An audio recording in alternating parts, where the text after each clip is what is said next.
কিও মনির ভাই, ভাই কেমন আছেন ভাই? আমার খবরটা দল লইলেন না। আলহামদুলিল্লাহ, কেমন আছো তুমি? আল্লাহ রাখছে, আনাইছে সৌদি আরব দামনের জেল খাইতে বড় আইলাম। কালকে রাত্রে আইছি, কেরা ধরা পড়ছি মনে নেই এমনে। তো তার তো তোমার নাম কইছিলাম রে, তুমি বাইরে যাও না। আমার মতো ইয়ারা তুমি দুটা গরু ভালো দেখবা, আলাই দিলে মোটামুটি ভাবে টানছে চলে। তারা তো ভাই শুনি নাই, এসে মতো 5 লাখ টাকা আপনি কইছেন, 5টা লাখ টাকা ভাঙ্গা যাইস না।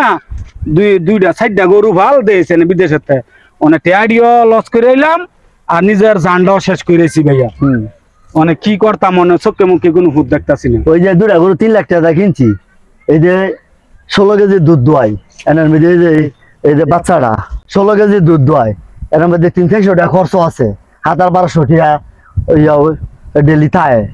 তো ইয়ার পরে বউ বাচ্চা চলতে ফিরতে কোনো সমস্যা হয় না। তো দুইটা গরু 3 লাখ টাকা বুঝি কেটায়া যদি বাংলাদেশের মধ্যে চলতারি, ইয়ার পরে ওই যে কচুরি ফেনা কত আছে, এনতে আইনা ভাঙ্গি আইনা খাওয়া কচুটির ফেনা, এই গাঙ্গের ফেনা গিলেন না খাওয়া না? আইনা খাওয়াই। এই যে দেখতেছো কি স্বাধীন চলি, বউ বাচ্চা লয়ে কি সুন্দর চলা ফিরিয়া মেঘনা নদীর পারে চলি। তো তুমি এত টাকা ভাঙ্গা 5-6 লাখ টাকা ভাঙ্গা তুমি সৌদি গেছো কেতা? তুমি বাংলাদেশে কি এইসব ব্যবসা চলতারো না ভাইয়া? ও শুনি নাই আপনার কথা, আমরা কথা শুনতাম। তো আজ ওই যে আপনি 3 লাখ টাকা কিনছেন, 2 গরু 6 লাখ টাকার মাল হইছে।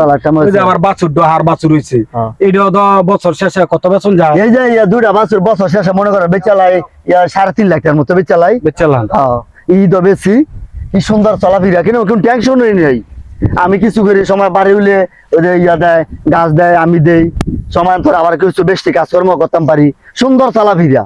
তুমি যদি 6 দিন গিয়া তুমি আমার মতো আমি যে পরামর্শটা তোমার দিছিলাম যদি তুমি করতা, তো তাইলে তুমি সুন্দর এই পরিবেশে চলতা। তুমি এক কাজ করো, তুমিও দুইটা গাবি কিনিয়া ভালো দেখবে কি সুখে চলতা। তো বিদেশ যাওয়ার আবার নাম লইছে, বাদ দে এটা, হবে বাদ দাও।